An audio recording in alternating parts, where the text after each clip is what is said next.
"You're just a therapist, not an innovator," Dr. Gregory Hayes sneered, his voice echoing through his pristine office in Phoenix, Arizona.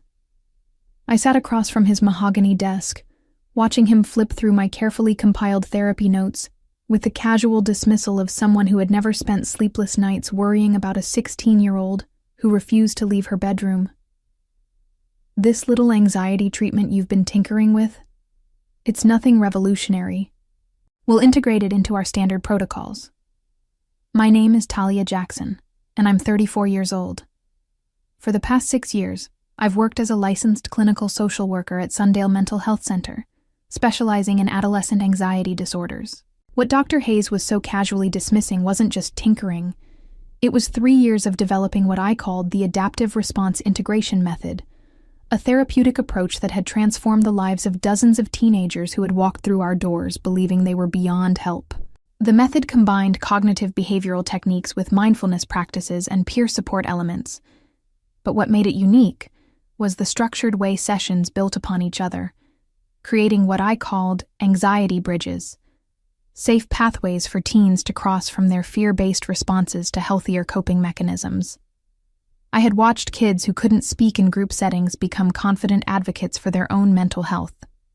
I had seen teenagers who cut themselves develop healthy emotional regulation skills. This wasn't just another therapy protocol. It was a breakthrough that deserved recognition and proper implementation. But as I sat in Dr. Hayes' office that cold February morning, watching him dismiss my life's work with a wave of his manicured hand, I felt something darker than disappointment settling in my chest. He was already talking about rebranding the method, about presenting it at the upcoming National Mental Health Conference under the clinic's name.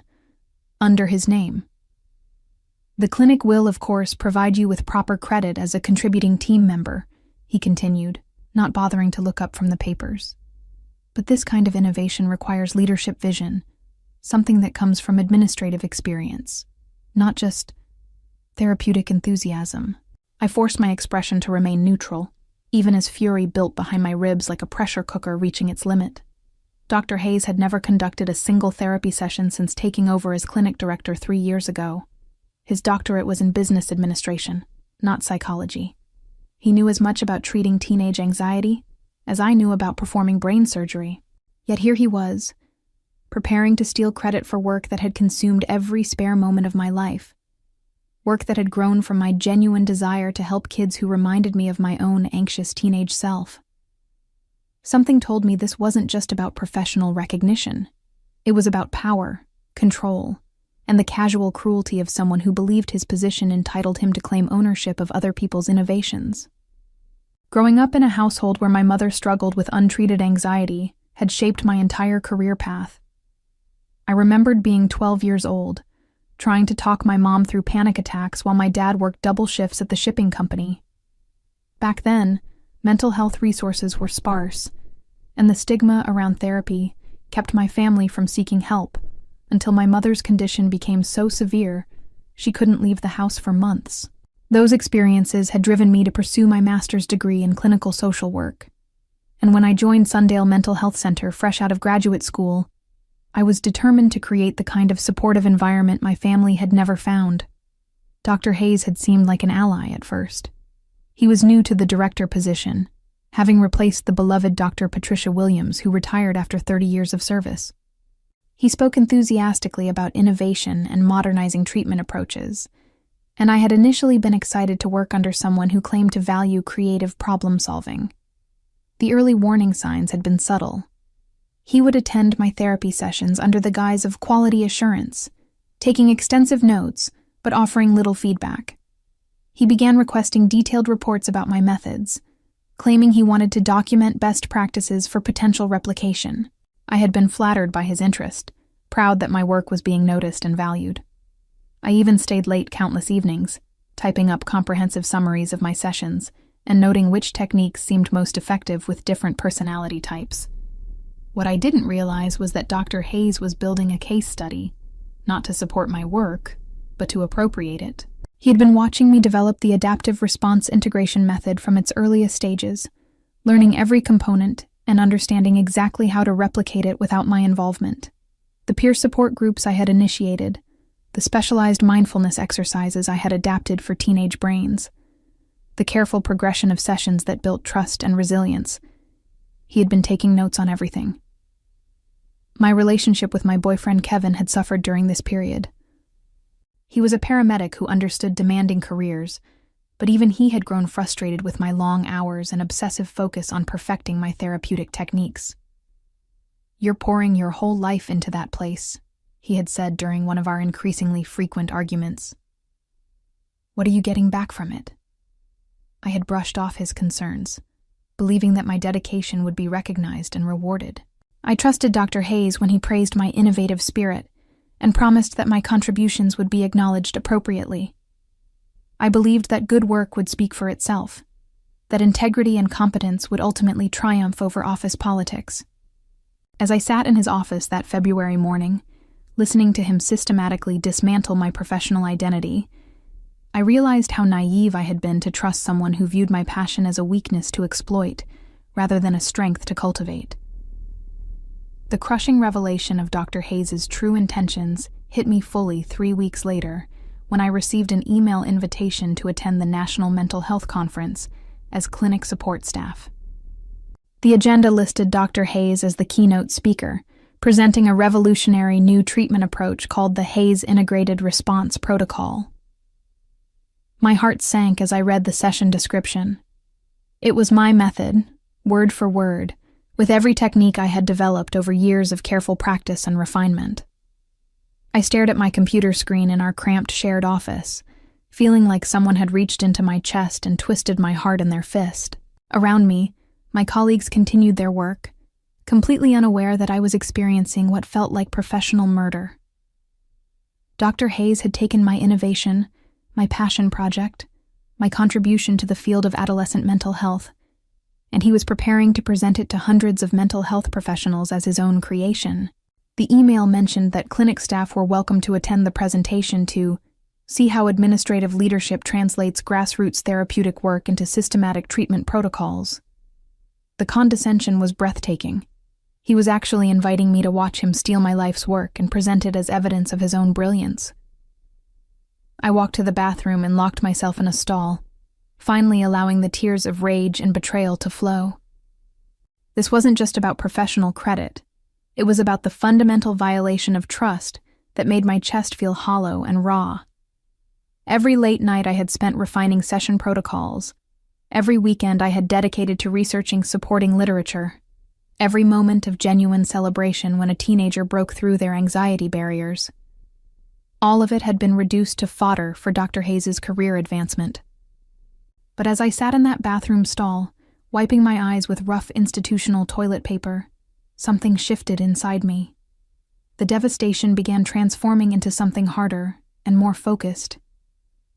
Dr. Hayes thought he could steal my work because he believed I was powerless to stop him.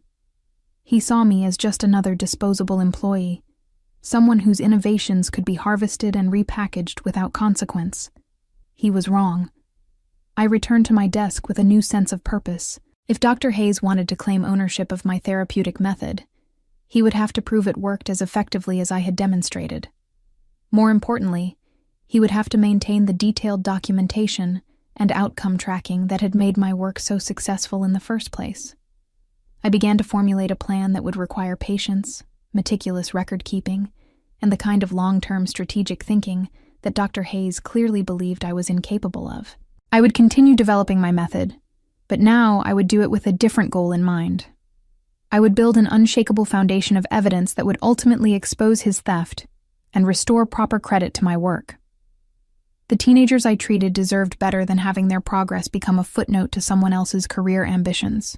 The National Mental Health Conference took place in Denver during the 3rd week of March, and I attended as planned, sitting in the back row of the auditorium like a spectator at my own execution. Dr. Hayes stood confidently at the podium, dressed in an expensive navy suit that probably cost more than my monthly rent, presenting slides that showcased his innovative approach to teenage anxiety treatment. The Hayes Integrated Response Protocol represents a breakthrough in adolescent mental health intervention, he announced to the packed auditorium of mental health professionals. Through careful integration of cognitive behavioral techniques with mindfulness practices and structured peer support, we've achieved remarkable outcomes in treatment-resistant populations. I watched in sick fascination as he presented my case studies, my outcome data, my carefully documented progress notes, all stripped of my name and repackaged as evidence of his clinical genius. He spoke about the anxiety bridge concept, with the confidence of someone who had never actually guided a panic-stricken teenager across one. He described the peer support integration as if he had personally designed the group dynamics that had taken me months to perfect. The audience was captivated. I could see heads nodding throughout the auditorium, mental health professionals taking notes on techniques that I had developed through trial and error in countless therapy sessions. During the question and answer period, Dr. Hayes fielded inquiries about implementation strategies and outcome measurements with the smooth competence of someone who had thoroughly studied my work without ever truly understanding its emotional foundation. "Dr. Hayes," called out a woman from the middle section, "how did you develop the confidence to try such an innovative approach with adolescent populations? Teenage therapy can be so unpredictable." His response made my stomach turn. "Well, innovation requires a willingness to take calculated risks. As clinic director, I have the administrative oversight to ensure that new approaches are implemented safely and effectively. It's about having the leadership vision to see potential where others might see only challenges." I bit my tongue so hard I tasted blood. He was taking credit not just for my methods, but for the courage it had taken to develop them. He had never experienced the anxiety of trying an untested technique with a suicidal teenager, never felt the weight of responsibility that came with genuine innovation in mental health treatment. Yet there he stood, accepting applause for bravery he had never demonstrated. After the presentation, I lingered near the back of the auditorium, watching as colleagues from other clinics approached Dr. Hayes with business cards and collaboration requests. He was booking speaking engagements, discussing consulting opportunities, building a professional network based entirely on my stolen work. The injustice was so profound, it felt like a physical weight pressing down on my shoulders. But something unexpected happened as I watched this professional theft unfold. Instead of feeling defeated, I began to feel coldly analytical. Dr. Hayes had made a critical error in his presentation. He had promised outcomes that he couldn't sustain. He had committed himself to replicating results that required intimate understanding of the therapeutic process, not just surface-level knowledge of the techniques involved. More importantly, he had made these promises in front of hundreds of witnesses, mental health professionals who would be watching for published research, tracking outcome data, and expecting the kind of rigorous follow-up that legitimate innovation demanded. Dr. Hayes had painted himself into a corner where he would have to actually deliver the results he was claiming credit for. I left the conference with a plan crystallizing in my mind. Dr. Hayes thought he had won by stealing my work, but he had actually provided me with the perfect opportunity to expose his fraud. All I had to do was continue developing my method with proper documentation, while he struggled to maintain the illusion of competence with stolen techniques he didn't truly understand.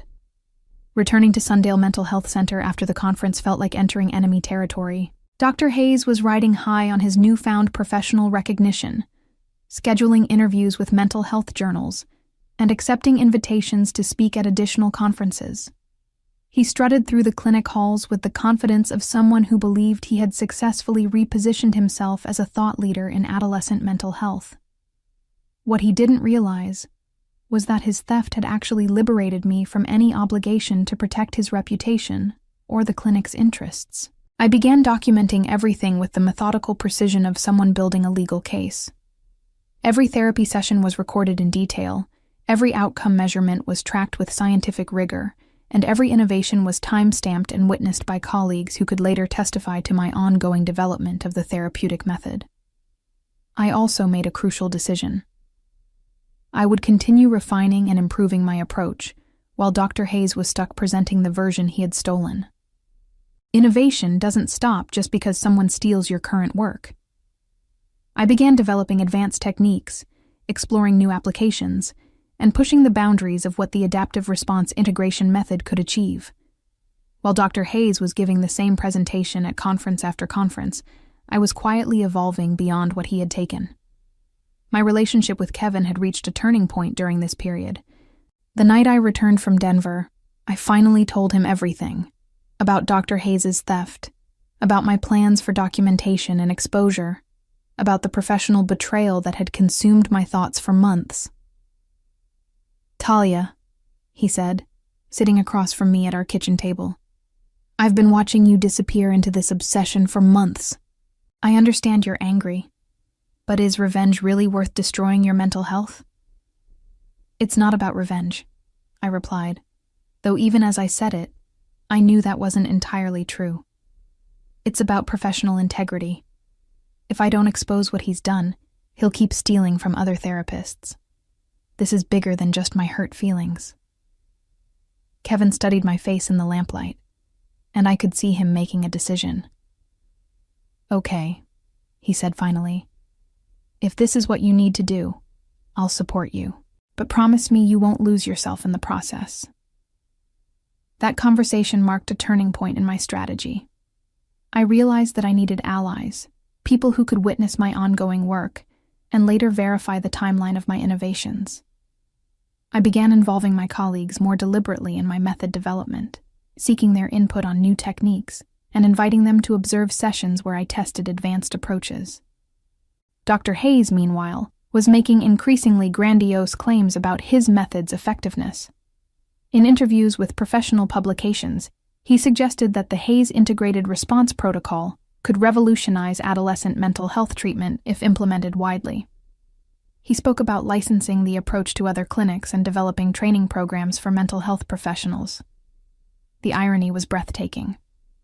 He was trying to monetize and scale techniques that he had never actually practiced, based on understanding that was purely theoretical.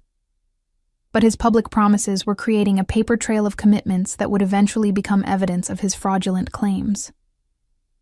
I began to see Dr. Hayes' theft not as a devastating setback, but as an incredible opportunity. He had unknowingly provided me with the perfect platform to demonstrate the difference between genuine innovation and academic theft. While he struggled to maintain credibility with stolen material, I would build an unshakable foundation of original research that would ultimately expose his fraud and establish my rightful place as the creator of this therapeutic approach. The first crack in Dr. Hayes' facade appeared 6 months after the Denver conference. A mental health journal had requested follow-up data on the Hayes Integrated Response Protocol, specifically asking for outcome measurements and case studies that demonstrated long-term effectiveness. Dr. Hayes approached me with barely concealed desperation, requesting access to my patient files and session notes. "Talia," he said, trying to maintain his authoritative tone while clearly fishing for information, "I need you to compile comprehensive data on our anxiety treatment outcomes for the past year. The Journal of Adolescent Mental Health wants to feature our program in their fall issue." I looked at him across his pristine office, noting the stress lines around his eyes and the way his usually perfect hair showed signs of anxious running of fingers through it. "Of course, Dr. Hayes," I replied smoothly. "I'll need to review our data collection protocols to ensure we're providing accurate information. What specific outcome measures are they requesting?" His pause was telling. "Well, the usual metrics: success rates, patient satisfaction, long-term follow-up results." He waved his hand vaguely, clearly hoping I would fill in the details he couldn't provide. "I see," I said, keeping my expression neutral. "And which version of the protocol should I focus on? The original implementation from last year, or the updated version we've been developing this quarter?" Another pause, longer this time. Dr. Hayes had no idea that I had continued evolving the method after his theft. In his mind, therapeutic innovation was a static achievement rather than an ongoing process of refinement and improvement. "Just use whatever data you have," he said finally, his voice betraying the first hint of uncertainty I had heard from him. That evening, I worked late in the clinic, not to help Dr. Hayes with his data request, but to organize my own comprehensive documentation. Over the past year, while he had been touring conferences presenting stolen material, I had been building something much more substantial. I had detailed session notes, outcome measurements, patient testimonials, colleague observations, and most importantly, evidence of continued innovation that went far beyond what Dr. Hayes had originally taken. My advanced techniques included what I called anxiety archaeology, helping teenagers trace the historical roots of their anxious responses to develop more targeted coping strategies. I had also developed specialized approaches for anxiety disorders, complicated by trauma, eating disorders, and social media-related stress. These innovations were documented with the same rigorous attention to detail that had characterized my original work, but now I was doing it with full awareness of the professional and legal implications. The most significant development was my collaboration with Dr. Jennifer Walsh, a researcher from the university, who had approached me after hearing about my work through professional networks. She was interested in conducting a formal study of my therapeutic approach, complete with control groups, statistical analysis, and peer review. "Talia," she had said during our first meeting, "what you've developed has the potential to significantly impact how we treat adolescent anxiety disorders. Would you be interested in co-authoring a research paper that documents your method and its outcomes?" The opportunity was perfect. A peer-reviewed publication would establish my work in the academic record with proper attribution and rigorous scientific validation. More importantly, it would create a public timeline that would expose Dr. Hayes' theft when compared to his conference presentations and interviews. As I worked late that night, organizing data and preparing materials for Dr. Walsh's research study, I felt something I hadn't experienced since before Dr. Hayes' betrayal. Genuine excitement about my professional future. I was no longer just defending my stolen work. I was building something that would surpass it entirely. The research paper that Dr. Walsh and I submitted to the American Journal of Clinical Psychology was accepted for publication 18 months after Dr. Hayes' theft. Our study, titled Adaptive Response Integration Method, a novel approach to adolescent anxiety treatment with long-term outcome data, documented 3 years of patient outcomes and established a clear timeline of innovation that predated every one of Dr. Hayes' public presentations. The paper's publication triggered an immediate response from the mental health community. Colleagues who had attended Dr. Hayes' conferences began asking questions about the discrepancies between his claims and our documented research. The Journal of Adolescent Mental Health, which had featured Dr. Hayes' work 6 months earlier, requested clarification about the relationship between the Hayes Integrated Response Protocol and our published method. Dr. Hayes called me into his office the morning the journal article went live online. His usual composure had cracked, revealing the desperate man underneath his professional facade. His hands shook slightly as he held a printed copy of our research paper. "This is a serious problem, Talia," he said, his voice lacking its usual authoritative tone. "You've created confusion in the field about our clinic's innovations. People are questioning the integrity of our programs." I sat across from him, feeling oddly calm despite the significance of the moment. "I don't understand your concern, Dr. Hayes. The paper clearly documents my therapeutic method and its development timeline. All the data is accurate and verifiable." "Your method." His voice rose sharply. "This is the clinic's intellectual property. You developed this work as an employee, using our resources and our patient population." "Actually," I replied, pulling out a folder I had prepared for this exact conversation, "my employment contract specifies that therapeutic innovations developed independently retain creator attribution rights.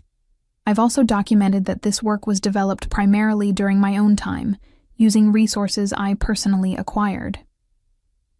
The color drained from his face as he realized the legal and professional trap he had walked into. The investigation began 3 weeks after our paper's publication.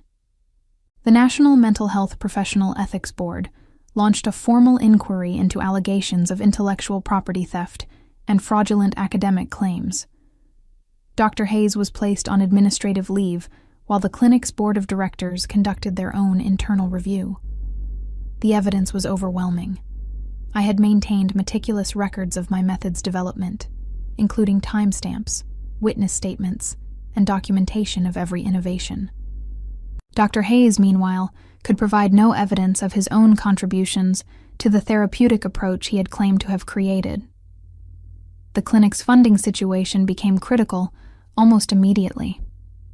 Sundale Mental Health Center had received substantial grants based on Dr. Hayes' claimed innovations, money that had to be returned when the fraud was exposed. Insurance companies began questioning whether treatments administered under false credentials would be covered, creating a financial crisis that threatened the clinic's entire operation. My colleagues' reactions were mixed. Some expressed outrage on my behalf, angry that they had unknowingly participated in promoting stolen work. Others seemed more concerned about their own job security as the clinic's reputation crumbled. A few admitted they had suspected Dr. Hayes' claims were too good to be true, but had been too intimidated by his position to speak up. Kevin found me in our kitchen one evening, reading yet another email from a journalist requesting interviews about the scandal. "How does it feel?" he asked. "Getting your recognition back?"